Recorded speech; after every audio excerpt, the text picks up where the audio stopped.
the first rule of success is to have a vision. You see, if you don't have a vision of where you go, and if you don't have a goal where you go, you drift around and you never end up anywhere. It's like you can have the best ship in the world, you can have the best airplane in the world. If the pilot or the captain doesn't know where to go, it would just drift around. It would not end up anywhere, or most likely in the wrong place. So I was very fortunate that I stumbled on my vision. I mean, as you know, I was born in 1947 in Austria after the Second World War. And I didn't really like Austria when I grew up. I couldn't wait to get out of there. I couldn't see myself becoming a farmer or a worker in a factory or anything like that. Even though my parents wanted me to stay there and have a normal life. My father wanted me to become a police officer like he was. My mother wanted me just to stay there and marry a girl with the name of Heidi, hopefully, and have a bunch of kids and run around like the Van Trapp family in The Sound of Music. But that was their vision, not mine. My vision was totally different. I felt that I was born for something special, for something unique, for something big. So I was searching.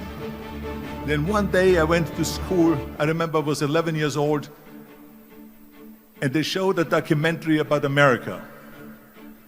And there they showed in this documentary the huge skyscrapers, the high-rises, the huge bridges, the 6-lane freeways, the huge cars with the wings sticking out, and all of this stuff. And I said to myself, that's where I want to be. I don't want to be around here with these little farmhouses and these little buildings and everything is old. I want to be in America. But now the question was just, how do you get to America? In those days, it was a very expensive trip. It's not like today. So again, I was very fortunate that one day after school, I walked by a store in Graz, which was called Brühl. And it was the only store that really sold kind of American stuff. So one day, they had jeans there, American jeans. And then they had the Bullwalker.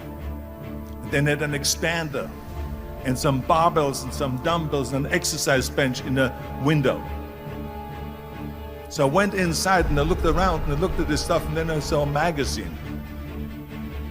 I saw a bodybuilding magazine that had Reg Park on the cover. Reg Park was then a 3-time Mr. Universe. And I saw him on the big screen as Hercules. And on the cover it said, how Reg Park, Mr. Universe, became the Hercules star. That's what the cover story was all about. So I looked at the cover and I said to myself, I got to get this magazine. So I bought the magazine, I took it home and I read it over and over from the front page to the back. It had everything in there, how he trained, how he was working out in Leeds, England, in a factory town, how he worked out every day for 3-4 hours and became the strongest man of Europe, and how he won Mr. Europe, Mr. Great Britain, and then eventually Mr. Universe, and how he won the second Mr. Universe and the third Mr. Universe, and how he was discovered to play the starring role in Hercules. I read that and I said to myself, wow, this is the blueprint for my life. This is exactly what I want to do. I want to become a bodybuilding champion just like Reg Park. I want to get into movies just like Reg Park. And I want to make millions of dollars and be rich and famous just like Reg Park. Do you know how great it felt that I knew where I was going? Imagine the majority of people don't know where they're going. I knew where I was going, that I'm going to become this bodybuilding champion just like him. So it was just a question of how do you do it? I was so relieved, because when you have a goal, when you have a vision, everything becomes easy. Because remember that in America, for instance, when you study, you will see the percentage of people that like their jobs. 74% hate their job in America. Now, there's not much different when you come to Europe. The majority of people don't like what they're doing because they're really not doing it because they didn't have a goal and they followed this goal.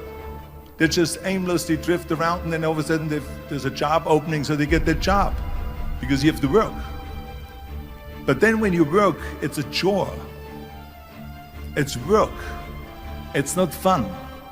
So if you think about, only a quarter of the people really enjoy what they're doing in life. That is unbelievable if you think about it. So I felt so blessed that I knew what I was doing. It's like a medical student that studies and knows he wants to become a doctor. You know where to go. So I knew where to go. So people always ask me, when they saw me in the gym in the pumping iron days, they say, why is it that you're working out so hard? 5 hours a day, 6 hours a day, and you have always a smile on your face. The others are working out just as hard as you do, and they look sour in the face. Why is that? And I told people all the time, I said, because to me, I'm shooting for a goal. In front of me is the Mr. Universe title. So every rep that I do gets me closer to accomplishing that goal, to make this goal, this vision, turn into reality.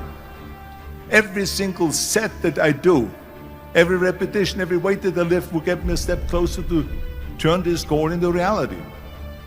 So I couldn't wait to do another 500-pound squat.